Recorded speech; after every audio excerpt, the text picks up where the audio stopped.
Yes, y'all. What's up? Hello. Greetings and salutations. Yeah, that's always one of my favorites. That's from Babe the Pig, right? Oh, I know it from Heathers. Who got it from Babe the Pig? Dope. Babe came out before Heathers? Sorry, not Babe. The other pig. The other white meat. Charlotte's Web. Wilbur? No, Charlotte's Web. Greetings and salutations. That's how Isn't that his name, Wilbur? Damn it, you might be right. Charlotte's the spider. I do remember that part. There you go. Together I think we've pieced together the mystery. Building a mystery. I don't see anything coming through the live audio properties. Why not? Hold on a second. Let me see what's going on with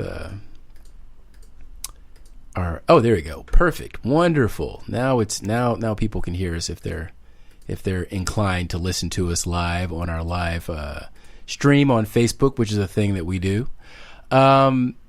So many things to talk about this week. So many terrible things that our president, our commander in Cheeto has done. But before we do that, let me introduce the show. This is Woke with Kids. It's Woke with Kids. Yay! We're woke-ish. We're woke-ish. We have kids. In the words of Marlon. Just kidding. We definitely have kids. Wayans.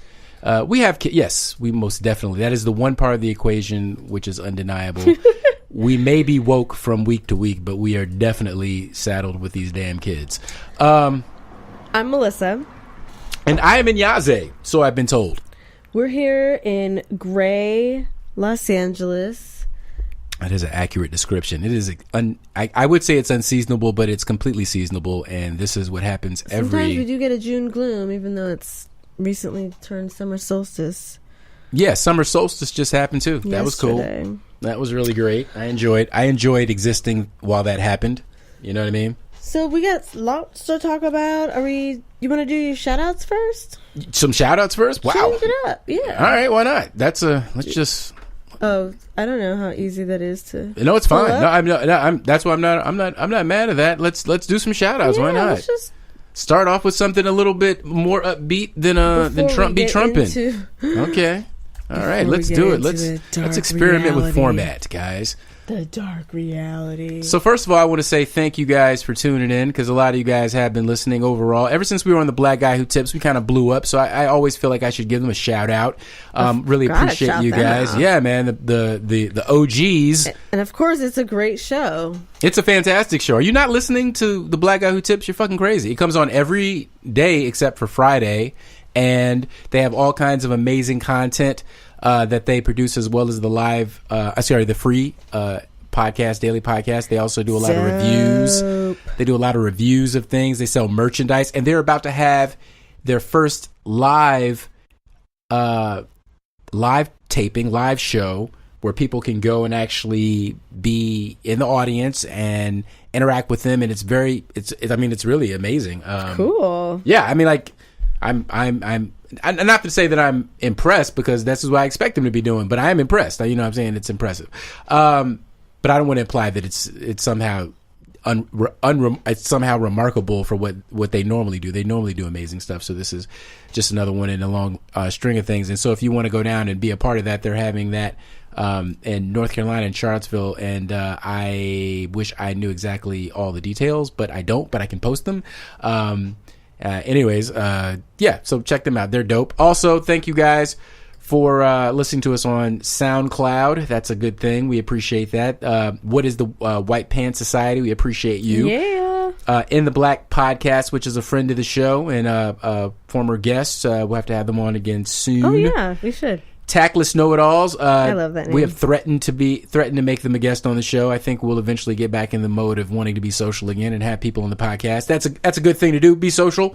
Al Diddy is my partner in crime on We Come From Bad News, where we dice it up about pop culture and being black men, and because we have it so hard. Two Awkward Millennials. Appreciate you guys. Appreciate you. Ebonics always coming through with the reposts and the comments and just being a great all around person to interact with. I thank you. And Terrace Dixon with the ominous looking picture of you with a scarf around you. It's around your face. I appreciate your support, and I hope I never fall into your bad graces. Just Say Words podcast, Just who I'm Say so grateful for the support. I went to check it out. I have you been putting out recent episodes, dude? Because it seemed like you stopped for a minute, and that's well, I just want that to not stop forever. So if you're just taking a pause, fine. Coming. Yeah, if you're taking a pause, no big deal. But get back to work, okay? Two Squares podcast, fantastic. Thank you guys for supporting us. I appreciate it. Let me take a look at the what do you call it? The podcasts? The whatamagollums. Yeah, let's look at the iTunes for a second and see if you guys have been doing anything that I ask you to do whatsoever. And going to see if we have some with some comments. That's what I'm talking about, guys. Comments, because comments and ratings apparently are an important thing. Okay, this is an important thing. So I'm told we do not monetize this podcast yet, so it is all very theoretical. Although I do exist. We would love to. Though. We would love to. I mean, with the right thing. Exactly. I exist in the world. There's a lot of things that we like. No new comments, guys. Jeez. Okay. Fine. That's fine. That's we still have right. I mean, we have a perfect 5-star rating, so I appreciate that. But yeah. So leave a rating on iTunes, and I will shout you out very, very promptly. Make it a 5-star one. Don't mess up my rating. Come on. Don't be a jerk. We're also on Stitcher. Stitcher is awesome. It's a great place for you to go listen to us and leave comments about things if you want to. Let's see if there's any. No one ever leaves any comments on Stitcher. Stitcher is always like a long shot. No Stitchers. Fantastic, guys. You're making me feel real great about myself. All right. But they listen. They do listen, which is the odd thing. You guys, I'm serious. But I don't leave a lot of comments either. Even when I hear like my most amazing favorite new podcast episode, what I don't do is immediately go write a comment. I personally just don't. And then I think a lot of times if people are driving or they're at work, they really can't stop to do it right when they think of it. That's a good point. It is not something that most people are going to come back to do. I would never write that on my to-do list. Because it's too long already. I can't argue. In my mind, I write amazing reviews. So I never connected it. Maybe I should try and leave one. No, well, I don't know. I think this is also why we don't go to church, because we don't fall for the okie doke when it comes to tithing. And apparently, you guys are nonconformists as well. So if we tell you to do something, you're not going to do it because you think for yourselves and all that kind of shit. So here's what I'm going to do, guys. I'm going to say, don't you dare leave a rating on our pages. Okay, don't you dare leave a 5-star rating. I would be so offended, and it is beneath the dignity of this office that we would even pander to you for reviews of that sort or anything of that nature, because we are strictly here. Hey, what's up, guys? Hey, John. Hey, Shannon. Hey, Drew. We are strictly here to deliver our opinions and our overinflated viewpoints about the news in a wokish way. That is all we're here for, and as long as we're able to do that, you're welcome. And we do appreciate the spins, because we are still getting like 500 spins every week. I put up a podcast and 500 people are listening to it more or less every week. People? And we appreciate it. Cool. It's cool. I mean, I feel very cool. I feel even validated. If no one is commenting, that's cool. I feel validated. I feel secure in myself, and it's all thanks to you guys. All right. That's enough pandering. What should we talk about first? Make sure that your mic is off. Well, my mouth is away from the mic right now. No, I think I also have yeah, no, you are good. Yeah, you are, Mike. You're correct. You are a little bit away from Mike. But okay. That sounds lovely. That sounds exactly like I wanted to hear now. You want to talk about Juneteenth? Oh wow, we're going. You okay? Let's save Trump in for a little bit later, because we're gonna have to take a short break, and I don't want to get into it and then be like, oh man, but we could talk about this at the time that we have. All right, well, let's talk about Juneteenth. I have a couple. It's an up note. Let's start high. Yeah, no, let's go high, low, high. Here's how I categorize things. Basically, there's Trump be Trumping. There's black people stuff, and then there's maybe some parenting that we sometimes do. Is black people stuff the same as pop culture stuff? That's the other thing, is entertainment and pop culture stuff. There you go. Thank you, guys. So that's the fourth one? That's the third one. So there's black people stuff, pop culture stuff, and then there's Trump be trumping. And then sometimes we throw in some parenting and shit. Sometimes we throw in some parenting I stuff. That's love just like kids is in the a title, sprinkle. but that's like sometimes. Yeah, it's like, we all talk about our kids enough. I'm tired of hearing about your kids, honestly. No, I love hearing about your kids. They're wonderful. But yeah, let's talk about Juneteenth. What is Juneteenth, honey? Okay, Juneteenth, I'm going to read this, is the oldest known celebration commemorating the ending of slavery in the United States. Going back to 1865, on June 19th, the Union soldiers, led by Major General Gordon Granger, landed in Galveston, Texas, with the news the war had ended and the enslaved were now free. Now, this is why it's particularly remarkable. This was 2.5 years after the Emancipation Proclamation became law and already abolished slavery. But can you believe this shit? This is the shit right here. They didn't tell the slaves. Like, they didn't free the slaves. And these slaves did not. There was no email. There was no internet, text, phone. Some of them couldn't read. It was easier to keep information from hundreds of people. So, well, you know, in fairness, the internets were very slow back then. I think they had dial-up in slavery days, and so they didn't have a great deal. I'm kidding, guys. I mean, it's actually a horrible irony. It reminds me though of the story of the last slave. That after slavery was actually abolished in America, there was a group of men, of white slave owning men, who decided that they would skirt the law. After the import of African slaves to America was abolished, there was a group of slave owners that actually put together a ship and, on their own recognizance, sailed off and bought some slaves themselves and took them back to South Carolina and kept them in slavery years after the official end of chattel slavery in America. And these were... Well, in addition, they're saying, like what you're saying, a lot of the Texan slave owners were just basically like, we're not fucking following this new law. How are you going to fucking enforce it? You guys are in Virginia or DC or whatever. That's right. Like, come over here and fucking make me. So it took 2.5 years for the Union to send soldiers there to basically say, okay, we're the government, we have bigger, more guns, we're here to fucking make you stop enslaving these people. Yeah. And so African American communities, particularly in the South, celebrate this potentially more than Independence Day, which is July 4th, commemorating 1776, when the United States gained freedom from Great Britain. And I was telling my son, actually, I was like, so really, for black people in America, this is Independence Day because they weren't even free yet. Well, it's a great reason for a picnic, and any reason that black people can put together for a cookout and or family reunion is going to be heartily embraced in the South.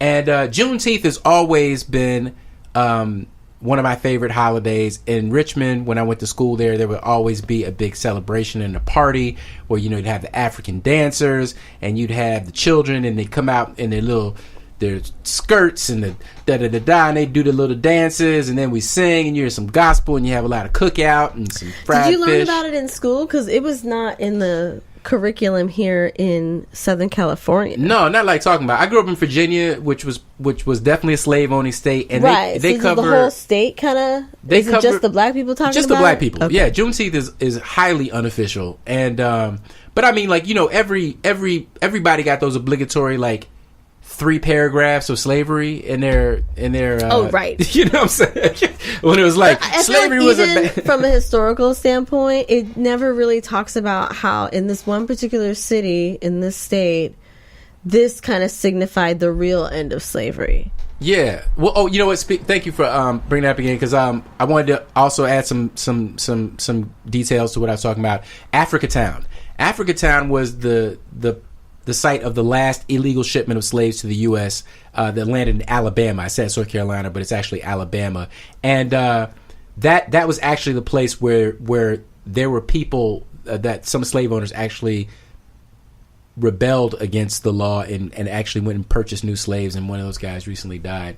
And there's still a place down there called Africatown that was settled by the first generation Africans who were brought over in that slave ship, and they settled there, and some of their descendants still live there to this day. So kind of a trip. They settled there as free people? Yes, after the modem connected and they found out that they were actually free people. But and basically the government was like, y'all can't do that. We told you. Yeah, so we told y'all couldn't import no slaves, much less have slaves anymore. But they were trying to, slavery was abolished. The importation of slavery was abolished before slavery was abolished in the United States. But these guys actually broke both laws by sailing to Africa, getting some direct slaves and bringing them back and being like, y'all niggas don't know the difference. It's slavery. Holy moly. Yeah. So I kind of asked that too because I'm wondering if our listeners, and I know not all of our listeners are black, like, did you ever hear about Juneteenth when you were growing up? How recently did you learn about it? And if you've always known, like, did you and your family growing up celebrate it? My parents were Jamaican, so we never celebrated it. I didn't even know about it. Yeah, it's definitely an American. Right, North it's a Black American, yeah. Very specifically, regionally wise. So, but I know Independence Day for Jamaica, and that was celebrated. So, I'm curious about that whenever I come across one of those like cultural divides within the diaspora. My man Keith Jones said no.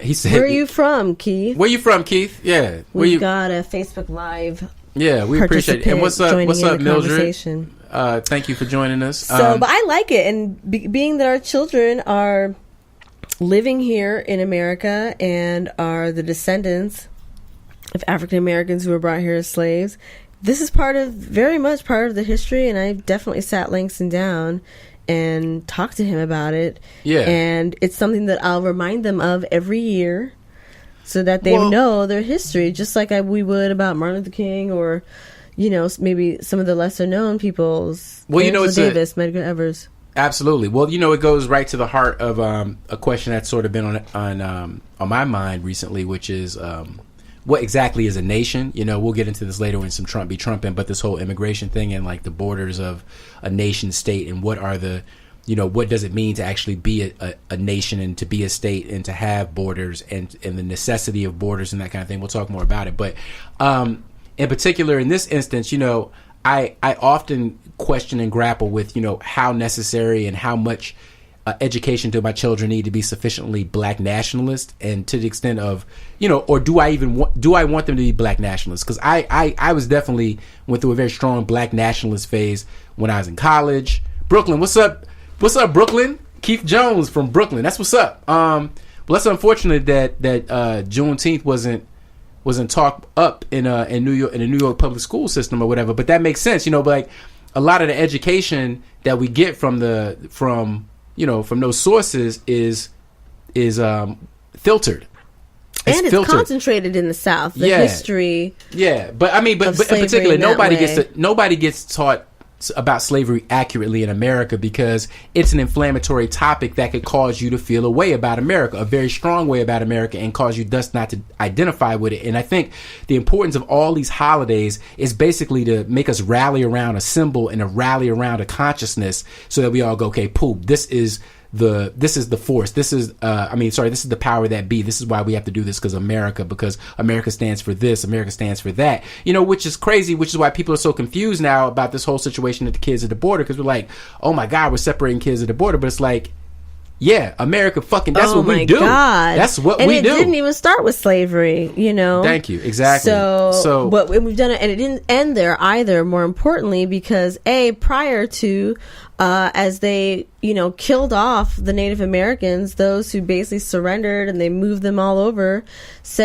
we took their children and put them into these assimilation camps where they dressed them in, the clothes of the Western world and told them you cannot speak your language and this is the culture and you have to learn it. Yeah. Change your name. Yeah. Yeah. And then after, when we were in the middle of World War II, they definitely rounded up Japanese and Japanese Americans who were legally living here in the United States. Who were citizens. Mostly, yes, in California, who were born here, and separated them in these concentration camps, essentially. And if for some reason you missed this in school, there's a book called, I believe it's Farewell to Manzanar. Is that the book? I don't know, but anyway, it's the part of the history of the U.S. government to separate point, parents and children. And to my point about the way we raise our kids, I mean, here's some actual talk about parenting. Here we go. Oh, hey. Is like, on one hand, I want my son to have a sufficiently black consciousness that he can understand and accurately interpret and react to and survive the obstacles that are unique to his identity as a black male, with this history and this current reality being what they are. But at the same time, what I struggle with is that a lot of what comes with that inheritance is also high blood pressure, stress, a sense of, you know, that sort of that double consciousness that you know, who's the one Ralph Ellison spoke about so eloquently, and so many other authors, black authors, which is that sense of otherness. And, you know, as a parent, you want your child to feel whole and to be complete. But then, you know, there's different definitions of wholeness and completeness, you know, and it's paralyzing sometimes to even contemplate the idea that every beneficial part of the black experience and inheritance is also matched by something which is counteractively negative or corrosive or painful that also has to be dealt with for the inheritance to be complete. And it pains me as a parent to have to do that to him, to have to remind him constantly that even though your life is essentially really good right now, you know, that you are benefiting from all these fruits of capitalism that your father and your mother are able to provide for you because we're able to move through the world a certain way. But at the core of this shit, you are black and you are perceived wrongly as inferior and as not as deserving of these of access to these things. And so during your life, you will have to fight twice as hard, 4 times as hard, 8 times as hard to retain them and to claw any space back. You know, that's like some hard shit to lay on a kid. I mean, much, you know what I'm saying? It's just hard shit. I think that it's a lot easier at this current time in the universe, because I think we're the first generation that can really provide so much space around our children to just be children and to really grow big imaginations and wide open possibilities as strongly and as much as any harsh or difficult, challenging to accept realities. So I think, because I'm always kind of nervous as well, and I'm trying to gauge his reaction, like, oh God, did I break his spirit? You know, not like break his spirit, but did I crush some like idea in his heart or his mind? And I never see that. And I'm like, Melissa, stop projecting. Because in the 80s, or when we was growing up, shit was still so hard, and our parents had still so much that they still wanted to achieve to offer us, that we saw kind of through it, basically. I'll speak for myself. I saw through it. My parents were immigrants and, you know, not getting very far in terms of capitalism. And so, but for us, because he has this other life, you know, where he doesn't have to deal with poverty and, you know, crime and violence all around, you know, when you're a kid, which we both know about, too much about, that sense of safety and stability is there, and there's basically all possibilities. So I am so grateful that we have been able to get to this point to do that, because so now every time we do bring up, this is what happened, slavery was here, you're going to look at it differently, you can't do what your friend does, you need to be mindful when you're out and you have your hood up, or whatever it is that I do talk to him about, as well as you. I think it's happening in such a balanced way that it doesn't worry me as much, because it's not unbalanced. He can kind of make decisions for himself. We have provided that cushion and safety net for him to figure it out without the pressure and duress of survival. I could dig that. I dig that, and that does give me a lot of buoyancy in terms of action. Yeah, but you know, in my darkest moments, in my existential moments, like, it's particularly when things like this kid XXX Tentacion, who was killed recently. There's been several young kids. Yeah, you know, I mean, but like killed recently. Yeah, you know, and like, but I always feel a particular way when like young black men are cut down that way. You know, because I was mentored in the 90s, and that was a thing back when I was a kid, and to see it resurging like that, it just, it gives me pause. It gives me pause.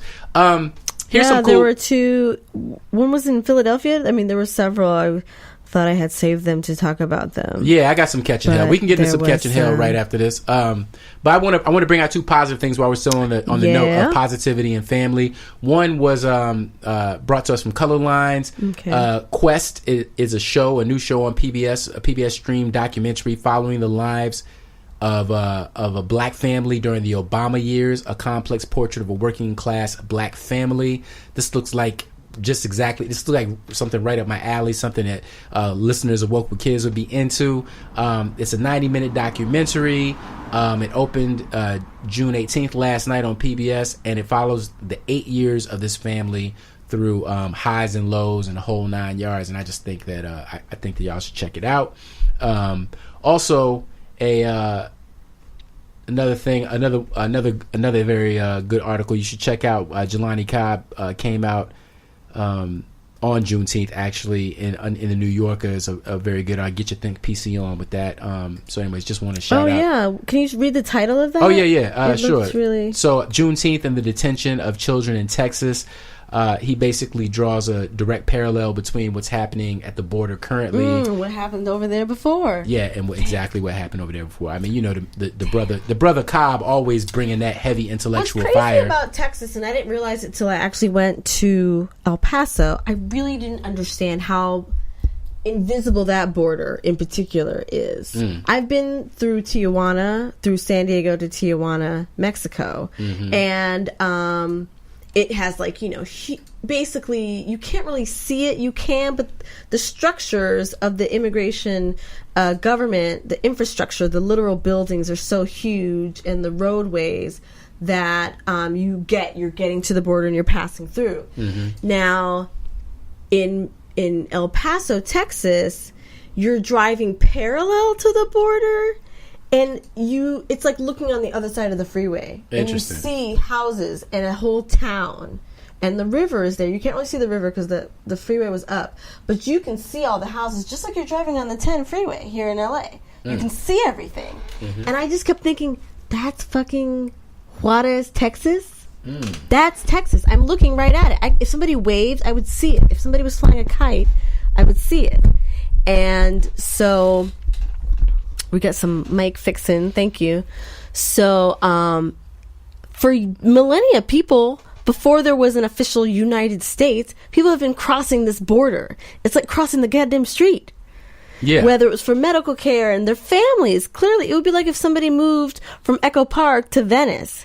Or less than that, where literally you could just walk. Some like Echo Park to Koreatown, you could just walk over. See, this is actually my favorite. So to criminalize it, I just want to say this: to criminalize it anywhere really is absurd. No, and this is my favorite kind of Woke with Kids conversation because it really proves my point in that it's all connected. If there's a theme to this fucking show, actually, the more I think about it, it's that all of this stuff is connected. It's all there's a monofilament of justice and witnessing that runs through all these events. So like it's impossible to really think about from a woke perspective the reality of children 2,300 children being separated from their kids at the border. And we've all heard those incredibly visceral and soul-wrenching audio tapes of children crying for their parents, crying for their papa. We're going to talk more about that whole immigration. Yeah, but the fact that it does relate to Juneteenth and it does relate to the history of African Americans and the history of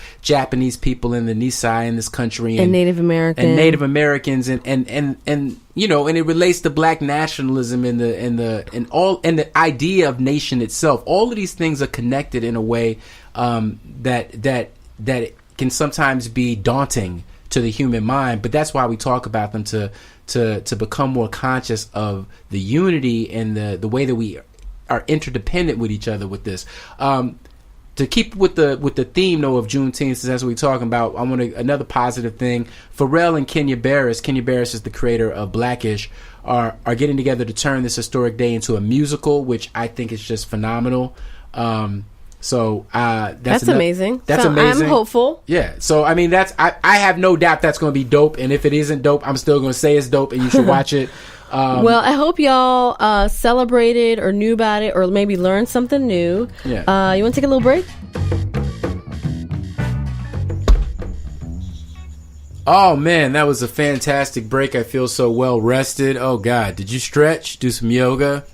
You know, it's time dilation because for you, it was instantaneous. But for us, it was actually almost an hour of time which elapsed. Hey, Mark. How you doing, Mark? What's up, bro? Hi, Mark.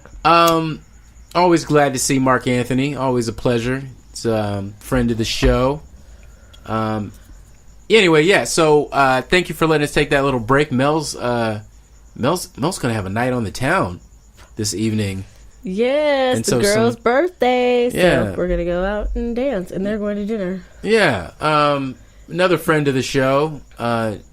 Is it okay if I say her name, or are we on some code of secrecy like some Who Bit Beyonce thing? I'm not sure. No, I think we've established that I know her and we're friends. Nigel Mumin, yay! Nigel Mumin came through with her posse, and they're going out to celebrate. What's up, bro? They're going to celebrate her birthday tonight, and that's going to be dope. And what's great about knowing Nigel Mumin is that it's always good to know people who are on the rise and that are embodying and manifesting black excellence. When I first heard this young lady's name, she was a mere film student employing my wife in a student film. Am I right there? Am I getting that right? Yeah. And Jessica was the girl in the film. She was the lead in the film.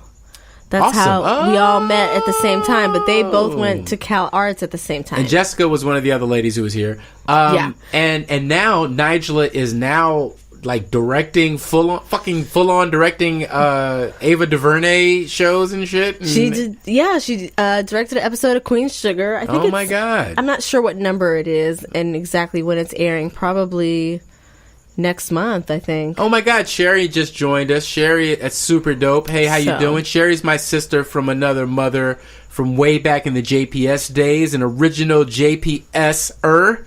What's going on? Oh my gosh. This is my wife, Sherry. Do you remember meeting her? Or do you ever meet? I'm not sure. I don't know. Hey, Jeff. Hey, Jeff. How you doing? Jeff just got back. I know Mark. Got back from being on tour with his band Here Lies Man. I know. That's pretty awesome. Cool. I've been totally living vicariously through him, like looking at all his cool ass photos, doing stuff. That's really awesome. Look at us, a bunch of middle-aged, just happy, successful, creative, artistic people. Oh wow! Is that what the image, the fake image? Except Nigel. Except Nigel's not middle-aged. She's young, so she's actually she's lapping us. But that's fantastic because that's how it's supposed to be. No one is lapping me because I am only in competition with myself. That's right. Yeah, that's the story, and we're sticking to it. It's so good to see you too, Sherry. I cannot believe how wonderful life is, and how great it is to still know you. I see your pictures of you and your lovely family. I love the very unique intersectional swirl you guys got going on, the Black Creole type of thing, and then the East Asian love. It's just, oh my God, you guys must just have the most amazing. Like the audio listeners are like, what? Huh? I know, totally. Absolutely. Look, you know what, guys? You got to get in on this live cast then if you want to understand what we're talking about. If you want to understand all of it. You know what I'm saying? Although we never know when we're going to do it, and we don't really announce it anymore. This is true. This is true. Catch us when you can. Yeah, it's just like you got to feel the force. Although maybe the secret is just doing them early and on Saturday, on Fridays. Maybe look, that's the our secret. neighbor. What up, Pedro? Yo, Pedro, this is like literally You're like our the real only neighbor. person I know who watches World Cup or might be or like soccer, so That's I so want to talk to crazy. you. I'm like, oh my God, did you see Argentina and Croatia? That's fantastic. This is Or awesome. Nigeria. Shout out to Pedro for like finding my kid's ball after they knocked it over like 5-6 times, and just also having the sweetest pit bull Oh my that I've God. ever met. She's awesome. Nina, I want her we're in all the over house. the place right now. We're all over the You freaking started it. place I was right like now. focused and trying to bring us back, and then All right, let's talk. Okay, guys. Here we go. Woke with Kids. Hey, Section 2. Woke with Kids Part 2, and So we're we here. did the black Juneteenth. stuff. We talked about Juneteenth. We talked about some black stuff, And that was great, and it was very sufficiently black. Although I do want to say one other thing on the black entertainment tip. You guys should be watching Love Is. which is it's like a fictionalized account of Amara Brock Akil and Salim Akil, the creators of Girlfriends and Black Lightning, respectively and collectively. And it's like When Harry Meets Sally, but like with black people. And I only saw the first episode. I haven't watched it yet. That shit had me in like This Is Us tears. It was like so good. Yes, it's real good, y'all. Shout out to Own. Yeah, Oprah really got that network going. Oprah. Oh yeah, I feel like people were like, I don't know, it's not gonna work. She should have this and that and the other thing. You should never bet against Oprah. Oh Talk yeah, about believing in yourself. Speaking of black excellence and Oprah, she hits another milestone. Woo! She's achieved another huge accomplishment by earning a top spot on the Bloomberg Billionaires Index. Oh Boom. My God! Oh my goodness! Boom. As if the miracles, you know, you thought they wouldn't stop coming. No, she's got more to prove. Let's keep going into entertainment since you've opened that door. All right, what else? Let's talk about it. Let's talk about some entertainment stuff. What's that thing with Nicki Minaj? What's going on there? Nicki Minaj has made a couple of splashes in the entertainment world. One is that she came out and she gave an interview to a magazine that I don't read, so I don't really remember what it was. But she gave a magazine interview in which she said she regretted and lamented some of her earlier portrayals of sexuality and its relationship to commerce, and that it may have had a deleterious effect on these Instagram models that are so beautiful, on these women apparently who had somehow been maybe persuaded by her antics that selling their chastity for material goods was a good thing to do. Anyways, so apparently she regretted that. And some people took offense to her taking the moral high ground, while she currently has a song out with Lil Wayne entitled "Rich Sex." But far be it from me to point at anyone else's hypocrisy. I have my own. And just recently, she had that image where it was like 3 girls, but they were all her, like being sexual together. Like that wasn't an earlier image. That was a very recent. It's hard for me. I don't. Is Nick? I mean, like I'm trying. It's a difficult line for me to walk because I'm trying to respect. I'm not trying to slut shame anyone. I love sluts if that's what you want to do. So I'm not trying to shame her for anything. I always accepted Nicki Minaj as I assumed she wanted to be accepted. Like ultra sexy, definitely down to take a nigga's bag with her ultra great PP. What's wrong with having amazing pussy power? I've never understood. I thought that's what I was being sold. I thought I was being sold. Who's the original? Who's the predecessor? Lil' Kim. Lil' Kim. I got it. I was like, okay, this is Lil' Kim. I got it too, and I thought it was a good lane. It was empty. It was wide open. What's the problem? I guess she's saying she's evolving. Okay, so the problem is that some people interpreting this as being sort of strategic shade thrown at none other than Cardi B. Okay. Well, they have beef, right? I mean, I don't know. They got beef. They don't got beef. They at the Met Gala. They, you know what I'm saying? They shaking hands. They best friends. Maybe it's all just selling the album. I mean, we talking about her. Is that enough? I feel like the bar is so low now. And also, does anybody? I mean, like, and also, what's friends or what's getting along? I mean, like, I got coworkers and whatnot that I'm like real mad, cool, whatever. But we're not intimate. We're not really that. You know what I'm saying? When I move jobs, we're not staying in touch. So, and that's not throwing shade at anyone still working there. Thank you. So I'm saying, no, 1,000%. 1,000. I'm sure in their heart of hearts they understand the same thing to be the truth. But and so why do we project onto this, this other world, this entertainment world, that somehow these people, because these intentions, that they're somehow like, just because you're seen together in a photograph and they put out a joint statement saying there's no beef and all black female MCs should be able to prosper and thrive together. This is a political statement. This is not. Has Cardi B issued some sort of response? Like, is she saying, this is about me and here's my response? No. See, because the thing is that then it's nothing. The thing is, if this was a strategy in which to somehow shade Cardi B, it would be the worst possible strategy,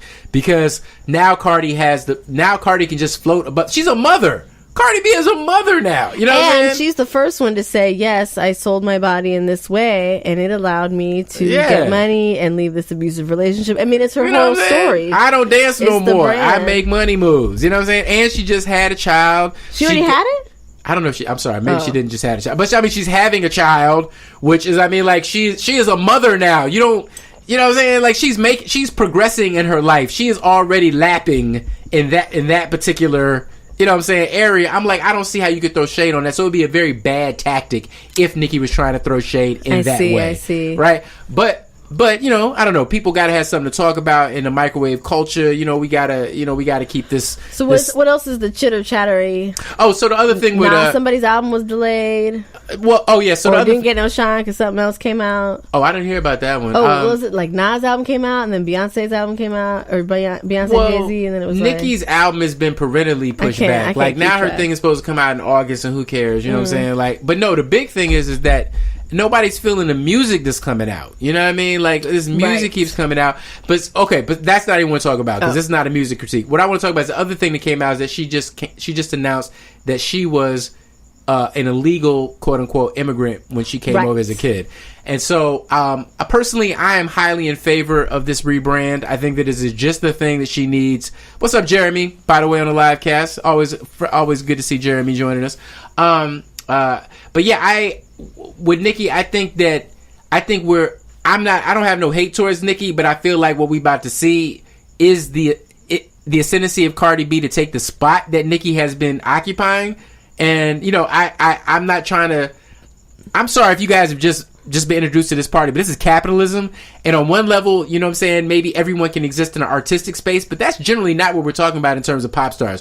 What we're talking about is the highest earners, the people that command the most market value and media attention in the space that we're addressing. And right now, Nicki Minaj has been basically running unchallenged and unopposed in terms of being the voice of a particular demographic for the last...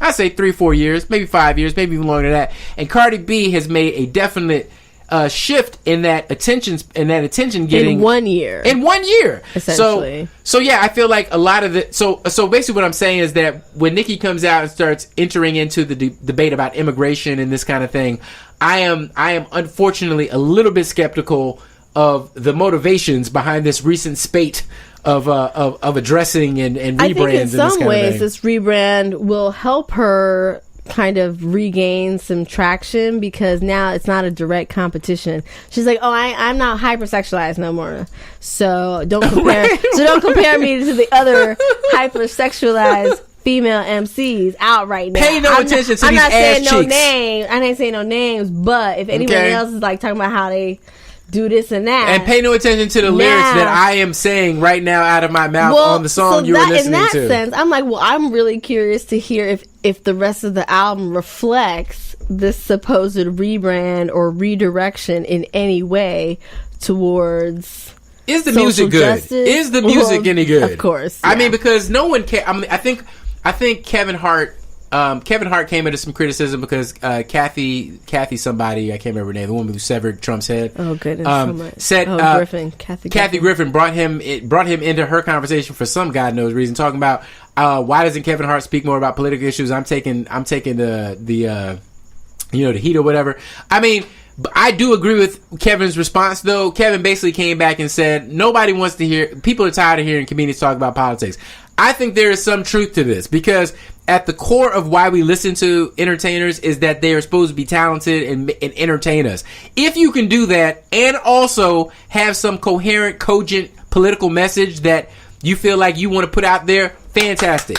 However, if you also just want to sing and dance and be good at whatever the fuck you do and shut the fuck up because you don't know what else you're talking about, Kanye West, that is also acceptable as well. You see what I'm saying? Yeah. You see what I'm saying? So that all these avenues and paths and options are available to us. I think also part of that is with the emergence of social media, now it's not just this is my talent, it's more like this is my brand, which does incorporate largely who we believe you to be as a person. Yes. So now I feel like celebrities, entertainers, whatever, of course they want to comment about things as a person, as a human being living in current society. So that's when all the tweets or whatever about politics and social justice and things happening around the world, I think come out, and rightly so, because what we're also consuming is what they wear and where they go to eat and, you know, what they're doing at home. And what if what they're doing at home is watching the fucking news or crying about the fact that families are getting separated, or lamenting, you know, the continued gunning down of black and brown people by law enforcement, et cetera, et cetera, etc. So I just think we can't have our cake and eat it too. If we want to know all the fucking personal details, then we have to, you know, be prepared at the very least, if not accept what they also share as a person. No, absolutely. You're absolutely right. And I will never stand in anyone's way of saying whatever the fuck they want to say. I am clearly of the opinion that if you have the means, you should say whatever you want to say. Like have a garage or like a bunch of equipment. You know what I'm saying? If you got a microphone available, record that shit, and the internet connection, go ahead and put it out. Say what you want to say. I don't care. This is America. This is America. Enjoy yourself. But what I will say is that, in my preference, what I prefer is that if you're an artist and you have political views and you have a social conscience and you want to say something about the world, I would love to hear it in your music. I would love to hear it in your actual lyrics. I definitely think it should be both and. Yes, if you're going to speak about it, I would definitely like to see it reflected in music. I'm not saying every song has got to be like Fight the Power, but I appreciate a Kamasi Washington coming fresh off, you know, his critically acclaimed album, you know what I'm saying, in collaboration with Kendrick Lamar, and his first single being Fist of Fury, and the singing talking about we ain't gonna be no victims no more. You know, I prefer that to a Kanye West trolling me for a couple of weeks talking about slavery is a choice when I know good and well what the fuck you mean, but the way you said it is stupid. You know what I mean? Like, and you know it was stupid to say it that way. And then when your album comes out, all you can say about that is shit. Imagine if you catch me on a wild day. That's bullshit, bro. Like if you're gonna keep the same, like as Charlamagne the God says, and I don't necessarily always endorse this, keep the same energy. You know what I'm saying? Because I believe you can change your energy. I believe in change and growth, but keep the same energy in terms of don't be a hypocrite to a principle you claim to stand for. And then when I hear all your content contradicts that, Nikki, you know, you just confusing me is all I'm saying. That's all I'm saying. I think particularly musicians and those types of entertainers are particularly obligated, really, to try to incorporate it in their lyrics. They're writing it. It's not as even, you know, sometimes actors or movie stars, you know, they're not always writing their scripts in the films or shows that they're performing in. Some of them are, and they will use it in a particular way, or you're choosing projects in a very particular way. And then some people are just, you know, getting shows and trying to work. But especially if you're always kind of the lead voice, or have the opportunity to be the voice of exactly what your message is.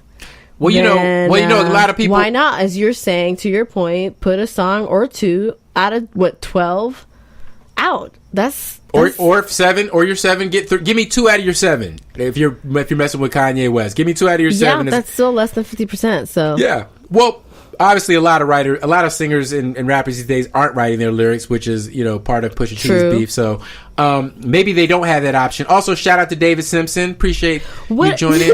Great to see you, guy, man. It's been a long time. I hope you hold it down in New York. All Def Digital on Instagram, they're hilarious. So they posted, you know, they do like mashups and editing of different videos and whatever. So I guess Drake put out a video, but it's just like a regular video, and they did this great mashup basically being like, where's the response to Pusha T? Like, he said this, he said this, and superimpose it over the video. And I'm like, do people care? Are people like, oh, so and so said don't respond, so he didn't, now it's over? Or are people like, come on? I think the Drake thing is dead. The Drake beef is deaded. It was deaded by the powers that be. It is clear now that Drake is an industry plant with deep roots. I was gonna say the fans don't care because we now see that. Yeah, well, I think the main thing, the thing that immunizes Drake to all this shit is that at the end of the day, Drake, even though he is black, does not move through the pop world as a black artist. He moves through the pop world like Michael Jackson. You know what I'm saying? Like, there are some black artists that they grant either due to, you know, their racial ambiguity, or because of the level of their talent, or their impact with a certain demographic, that Drake, or a combination of all three, a combination of all three, which is what he has. Yeah, Drake has all of those things going for him. Drake moves with different rules, different physics apply to him. So unless you start making all women hate Drake. Essentially, Drake's superpower is that women like him. You know what I mean? Like, let's just be clear about that. He is a good looking pop star who can be self-deprecating.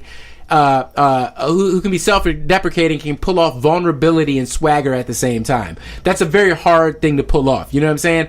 And he does it very well. And so women go. And so when he takes an L, his female fan base goes, "Oh, you know, why you talking about Drake's best friend like that?" That's you know crazy what I'm saying? to talk about that as well. Just the power, the buying power of women having female fans. Because even look at R. Kelly. The Mute R. Kelly campaign has brought the division and the allegations and the criminal acts and things that he engages in to a level of discussion that I don't think has really happened before. For all the times that I heard about, boycotting R. Kelly in college, that was 20 years ago.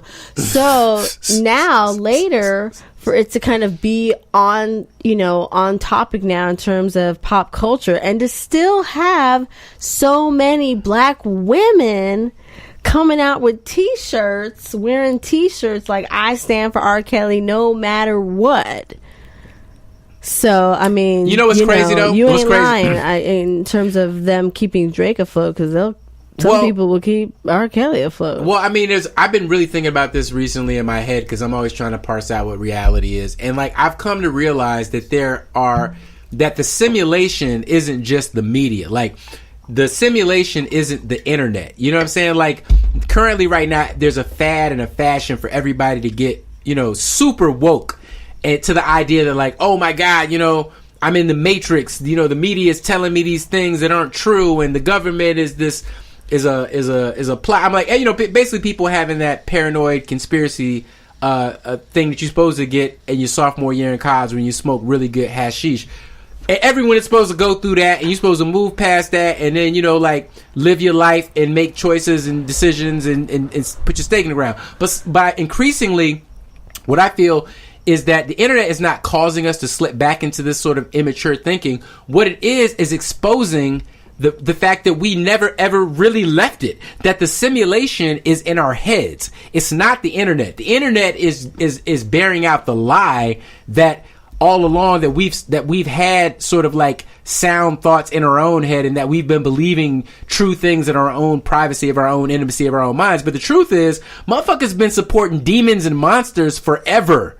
Okay, basically, we have been supporting demons and monsters since eternity, since not just entertainers, dictators. We have been planting people, taking down governments. Yes, supporting revolutions that put in place right-wing dictators, taking them out when we decide they're not necessary anymore. We have been undermining democracy around the world for the United States for their own capital gain. Ongoing. These officials, these global leaders, quote unquote, that we celebrate, this and that.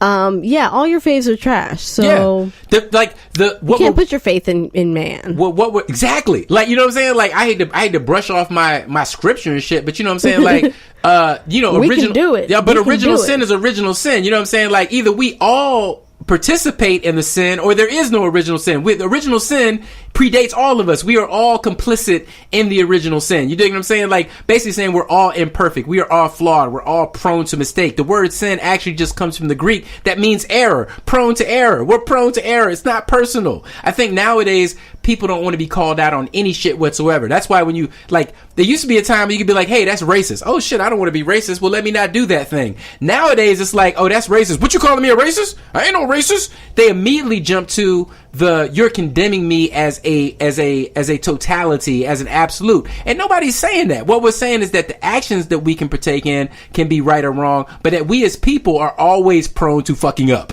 You know what I'm saying? We can do the right thing, but the very next thing after that could be fucking up. That's all I'm saying. Okay.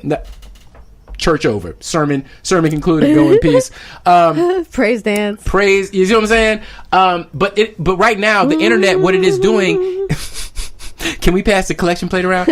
Again. But what's going on right now is that the internet is shoveling it back in our faces. You know what I'm saying? At such a rate and at such a velocity that what the disgust that we're finding ourselves confronting and that we're expressing is actually at ourselves. And I think this is a healing moment. I think this is a moment which really leads us into our last and our ultimate topic for tonight, which we might as well get into because I feel like we can stretch out entertainment forever. I love talking about frivolous vanity. It's my favorite. One of my favorite. It's a bit of levity in my life. I live in LA not for accidental reasons. I love all of this superficial, dreamy, imaginary bullshit. I love telling stories. I like storytellers. That is just part of who I am.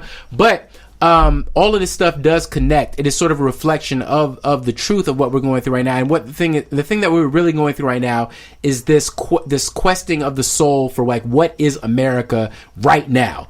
Like, are we going to include its history? Are we going to include what we have actually done in our essence, in our Constitution? Are we going to reject that? Are we going to pretend like it didn't happen? Are we going to turn a blind eye? Are we going to be our worst selves or our best selves? And right now, nothing embodies that more viscerally than the crisis at the border separating 2,300 kids. Are we going to accept its people?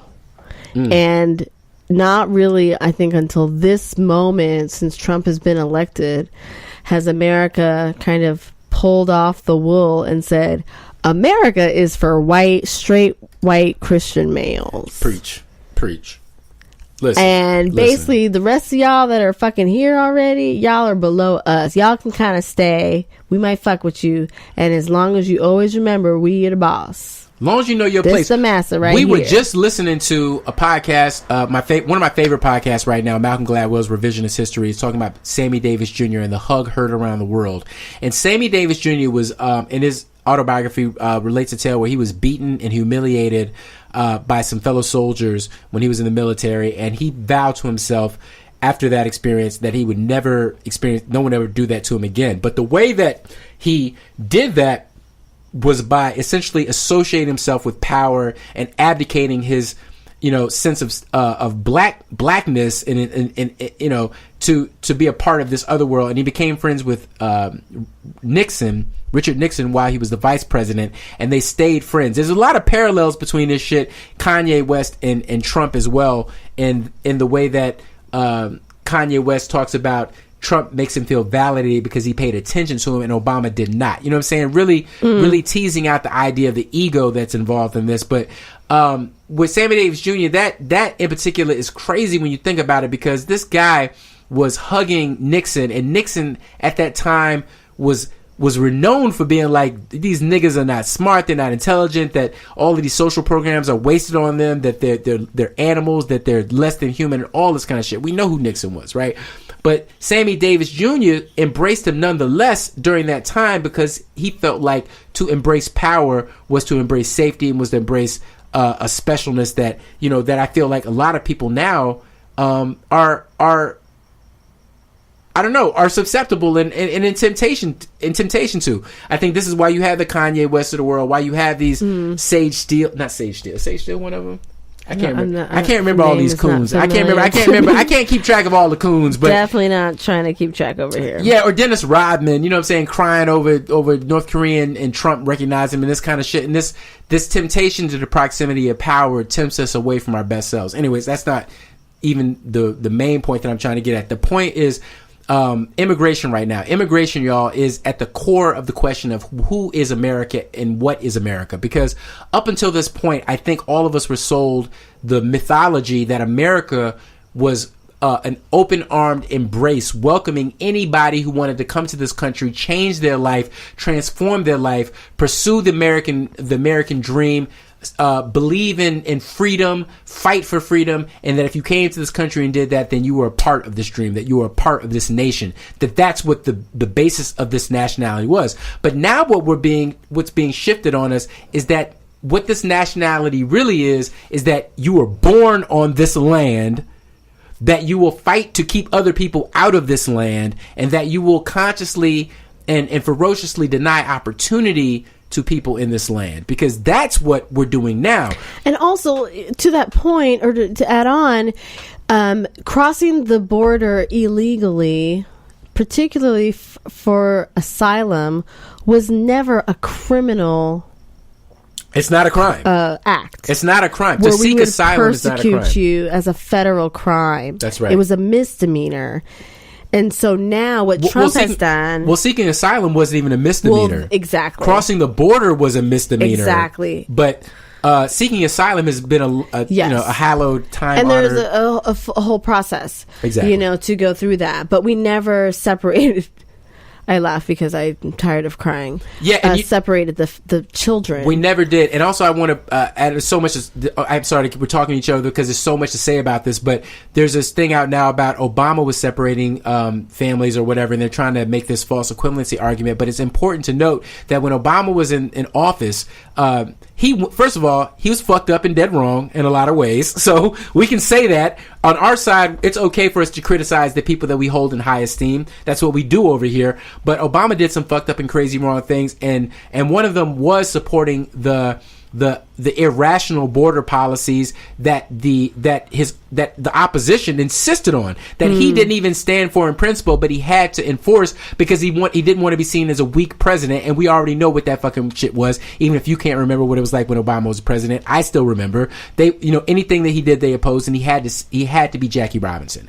The point is that he went on TV and said, please don't send your kids to this country.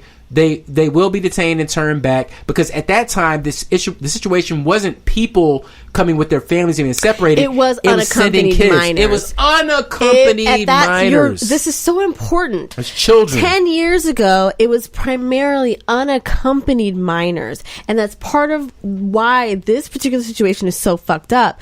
Because although they took months planning this family separation, they did not do the work to provide and put in place any structure for reunification at any point. So when those children got sent to some of these facilities that were already there, they are being lumped in with unaccompanied minors. Right. So they're not keeping records to say, okay, your mother was also detained from this spot. She got transferred over here. You don't speak this. She speaks that. So that at some point they could bring them back together. And that, I think, is the truly evil, insidious part. These kids are being separated by states. Like people that were picked up in Texas, their kids are being transported places as far as New York.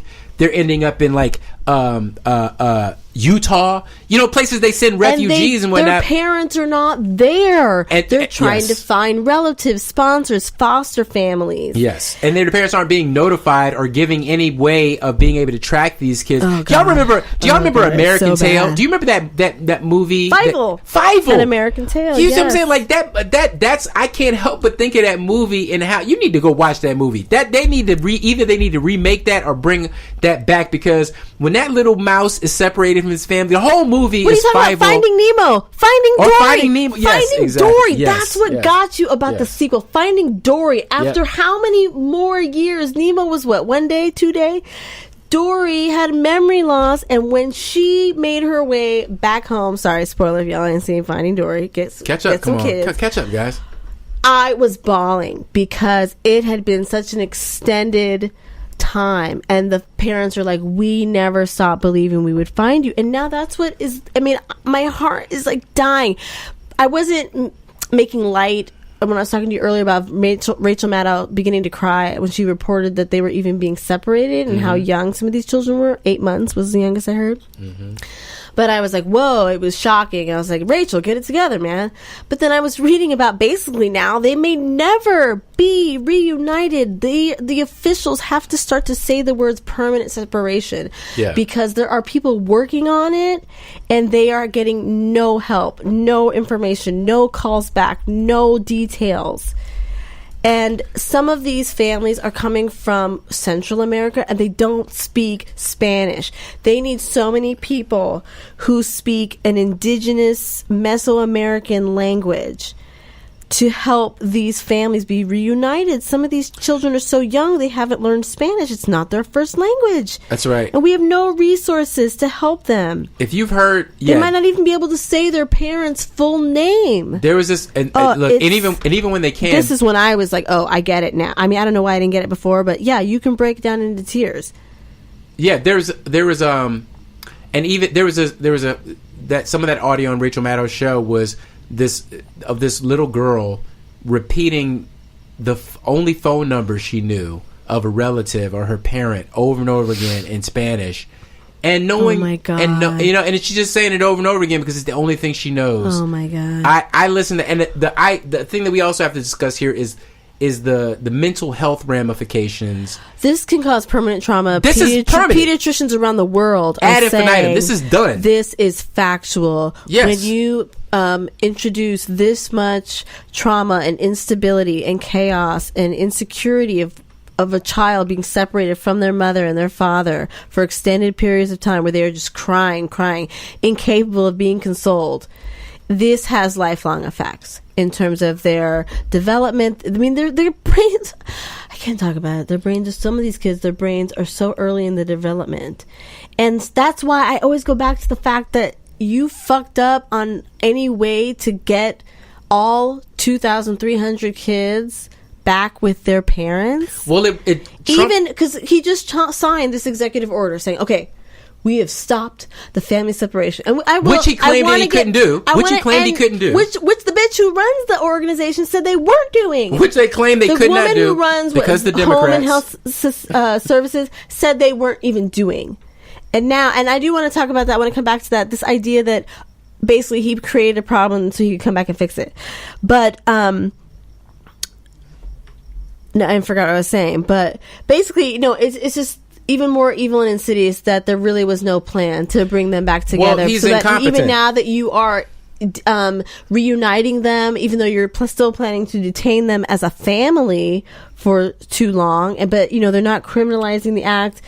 But well, that actually leads into another awful aspect of this that relates to. It can't even get there. It's only the new families. Yeah, it relates into it dovetails into another issue, which is the prison industrial complex, which has now gotten into this, and is now it's a money grab. Profiting at $1 billion, profiting fucking money grab. $1 billion because now they are using all of these half-empty facilities or completely empty facilities as detention centers. And by separating the children, you need more fucking space. Yes. Okay? And then you got contracts to the people who provide the food and the this and the that. And once you have a profit incentive, on a thing, then you know what you have? Then you have lobbyists. And once you have lobbyists, that means this shit is never going away. Because in this system, once you have people that their entire job is to bug your congressman, to bug your senator, to bug the president and the federal administration, to bug them constantly, to make laws to protect this industry, to make laws to subsidize this industry. See the thing, and this is something that's very important. I'm sorry, this is Woke with Kids. I'm not going to apologize. No, we had to get into it. This one was just too big. But like we are parents, so we're going to get into it. The thing is, right now, what we're fighting against, and what you got to be aware of, is that what they want you to feel is despair. I had to get in my man Al's ass a little bit because I love him. But he was sometimes he can be a little bit more politically ambivalent than myself. And the thing. And I love you, bro. But the thing that comes from is that they want to overwhelm you with the problem. They want to overwhelm you with the problem and all of the shit that you can't do about it and all the shit that's so impossible to address. But here's the thing. You ain't got to fix all of that. All you have to do is speak on the change that you want to see.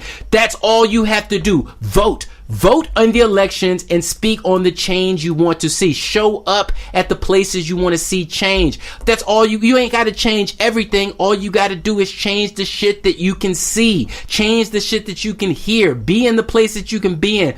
Believe in this. If you don't believe in the system, believe in yourself. Believe that you can make a difference, that you can have something to do with this process. I think this is also really key because Trump always tried to position himself as the one guy who could fix things.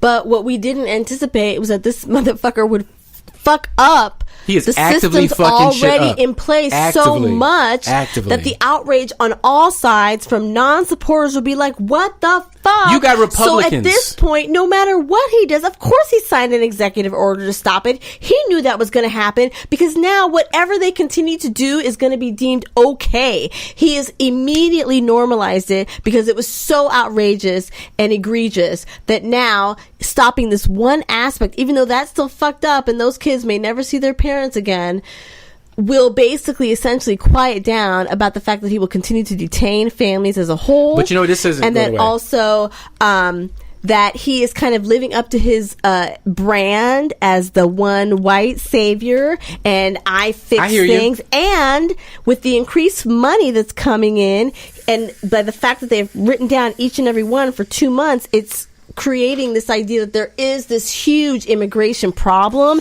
and that's what he's going to use to try and fund the goddamn border wall. Look. I agree. He's gotten us all aware and conscious of it, and now he's going to try to slip it in. I agree with half of what you said. I agree with all of the emotion of what you said, but half I think of the prediction. Okay, this is what I think has happened. I think what we've seen is a good thing, Mel. I think we've seen a good thing, and you're right. He is doubling down and strengthening the part of his brand, which is about like being a savage fucking uncouth hater of immigrants and a xenophobe. Okay, you're right. You're 100% right. The half, however, that he's failing at this moment is that up until this point, nothing has been able to stick to Trump. His superpower, and I just was reading about this too, so I don't want to take credit for this thought, but his superpower up until this point has been the ability to, if the media is a dog, to yell squirrel and get everybody off his case instantly on some new shit, on a distraction, on, well, what about Hillary's emails or whatever. This is the first time that we have seen Trump unable to shake a fucking story. People are on this shit, and MSNBC and Rachel Maddow, they're fucking milking this story with all the gentle tenderness of a goddamn stud. I mean, like, they're I don't know what that metaphor I just said was, but what I'm saying is they are not going to let go of milking this cow. They have found a story that they can finally, that has some traction, that gets at his image as a guy that cares, because somehow he has convinced his constituents that he cares about them. But those constituents aren't watching Rachel Maddow. Also, are they pointing it out on Fox? Yes, that is the thing. It's not just the Republican Congress people. Is it the media? Yes, the conservative media that they watch, that they believe, are they also condemning him? Even on Breitbart, which I follow for anthropological reasons. Breitbart. Yes, it's coming up. Of course, they don't take the same opinion stance. They're trying to spin it, but the facts are the same. The audio is the same. The images are the same. Here's the thing. You got Corey Lewandowski talking about womp womp. You can't. I mean, I would hope that it's. I mean, I don't know how low it can go, but the thing is, you can't argue with fire. The thing is, you can't argue with an image of a kid being crying for his mother. You could talk all the shit you want, but you can't argue with it. The cover was quite brilliant. I wanted to buy that one for posterity. Yeah, I mean, this good is how on you, editor. I think this is how this is definitely a damage on Trump. This is damaging Trump's brand. It's also making him appear weak, because all up until this point, he's saying this was the Democrats' fault. It wasn't happening. All these fucking excuses. And now all of a sudden he has to go like, oh yeah, you're right. I can stop this. Because in fact, it is my fault that this shit is happening. And this is not going to go away. I'm very confident about that, because it's such a good story. The unfortunate thing is that 2,300 fucking kids had to be sacrificed in order to see God bleed. In order to see God bleed. That's the problem. I think you're right about it kind of persisting as a stain even amongst his own supporters, because Jeff Sessions, who basically enforces all of these laws, they was trying to not excommunicate him, or is that the right word? Basically kick him out of his church. Close enough. Yes, thank you. So the Methodists are trying to kick him out of his own church because he had the audacity to go on TV and use scripture to try to justify what the government was doing. Yeah, that's a special place in hell. There was some bitch on, I don't know what show, talking about it was basically a summer camp. And then there was another bitch who said, oh, I heard from some black people that these camps are better than the hood they grew up in, the projects they grew up in. And I'm like, y'all always trying to bring some black people into your motherfucking mess to make y'all seem like it's okay. Like, goddamn. Father, it's stretch really your ingrained hand. in you. That's Father, what you were stretch your taught. hand. When you can, throw a black person under the bus. Father, stretch if that'll your get hand. you out of But they're whatever not fucking racist. trouble you got in. Like, But they're not shit. racist. But they're not racist. That's not what they are. You know, what else can we do but pray and you know, obviously, more than pray and quote unquote thoughts and prayers and all that.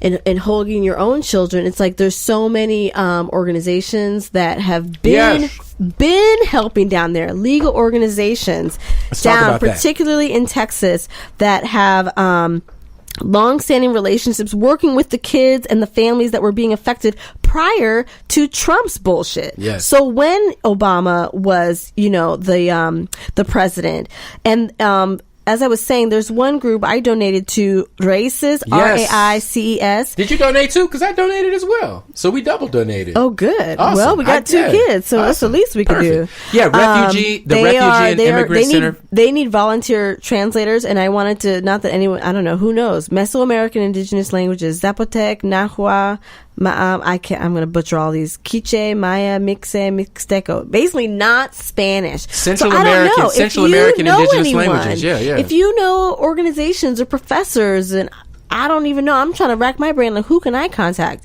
Yeah. Who might know someone? You don't even have to be in Texas or in the U.S. You can help volunteer remotely, and I'll repost this on our Instagram. The email is volunteer@raicestexas.org, and there's a lot of other organizations. Do you have a list? Because I have one. I don't have a list, but I do want to double down on races, because right now that's the charity du jour.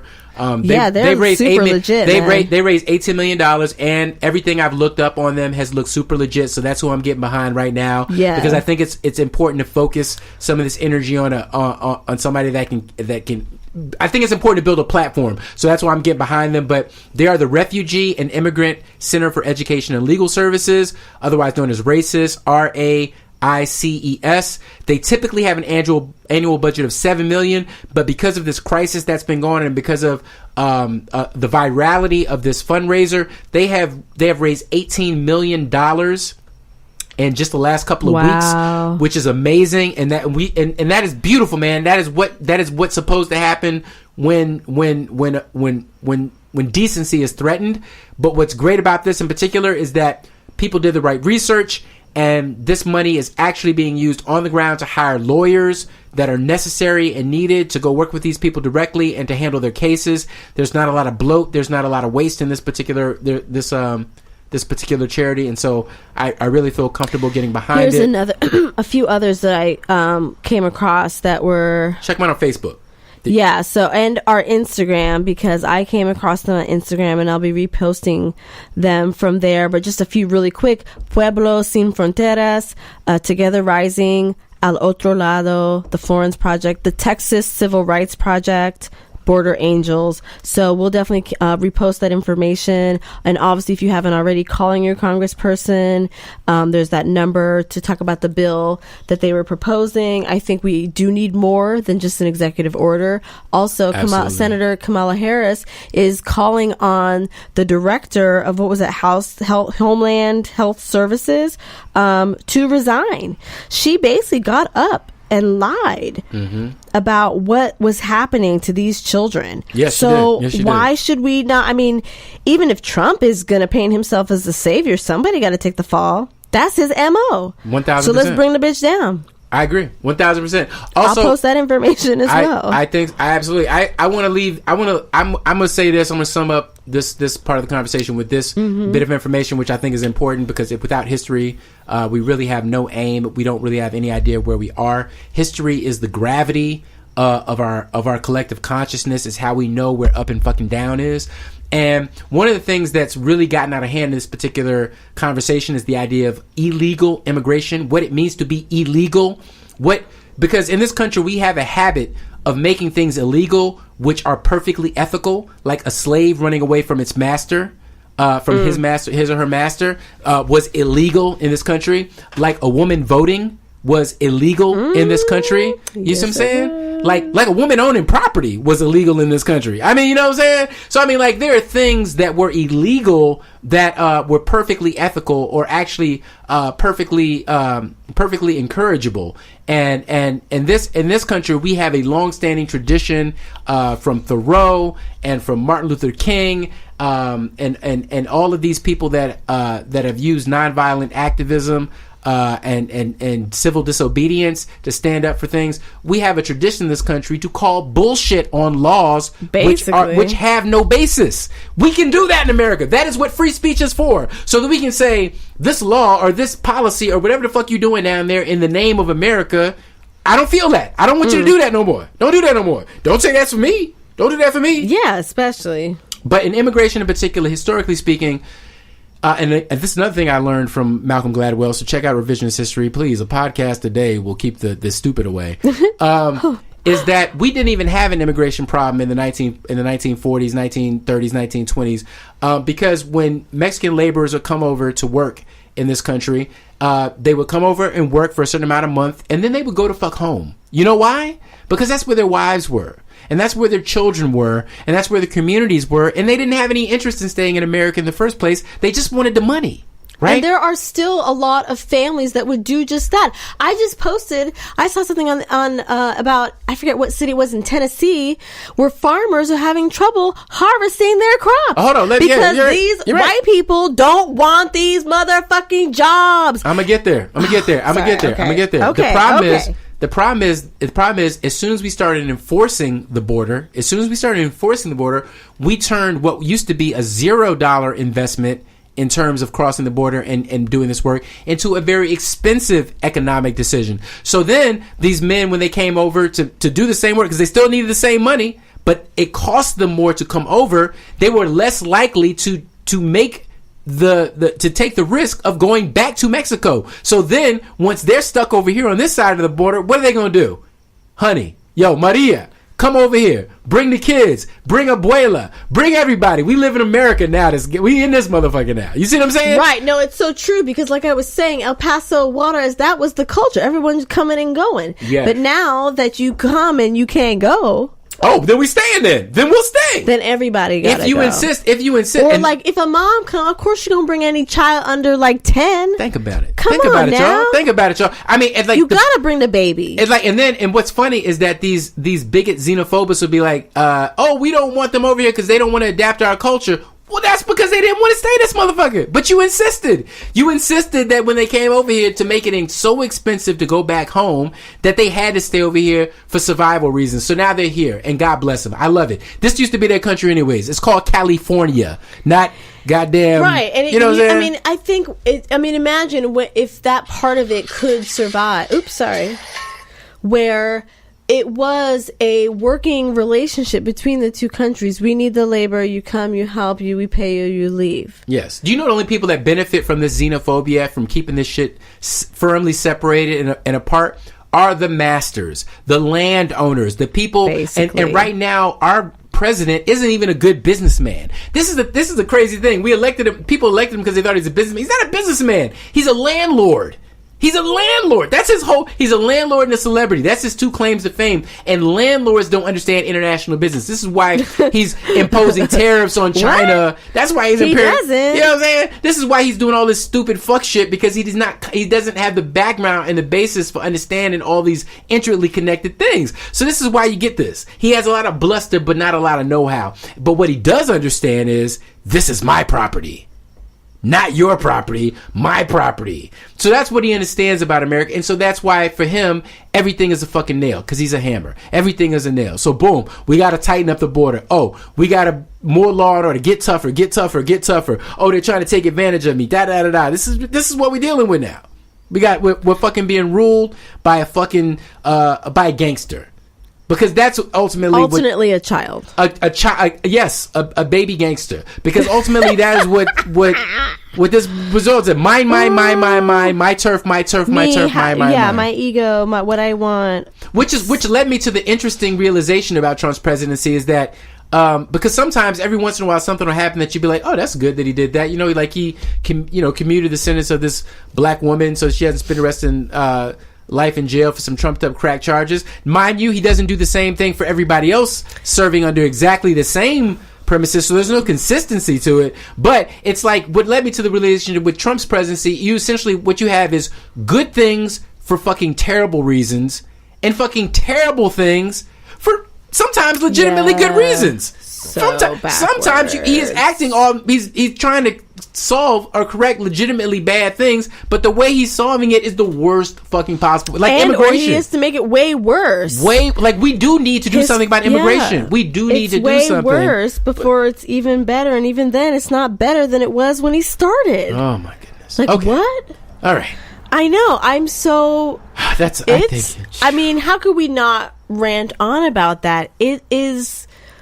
We're parents. It's an abomination. I mean, the travel ban was terrible. Yes. You know what I mean? Yes. It was like, what? Yes. But this, including the children, has just brought it all to a new low. Because if you wanted to know, you're a parent. If you want to know what would drive me and Mel to take up guns and start shooting motherfuckers up, let me tell you how the story starts. The story starts with our kids being kidnapped and taken away from us. No. Me and the two boys was walking to Trader Joe's from the parking lot. We literally just got out of the car. The car next to us was getting in. They saw us. We communicated. Because doors and all that. As soon as the three of us got right behind the truck, this motherfucker is moving back. And I'm like, what? The car is about to back into us. A big truck, pickup truck. So I start banging on the fucking bed, the back, the little thing that folds down. Mm-hmm. And he's still moving. And I'm starting to panic. I'm yelling. I hurt my hand. I start fucking banging. I feel the adrenaline, though, fucking rushing through my body. Like, Melissa, you're gonna have to pick this goddamn truck up so that it doesn't hit the kids. But I'm banging on the truck, and finally he stops, and I just started yelling. I was like, what the fuck, you almost hit my two boys. Even my 2-year-old was like, you told me you almost hit my boys.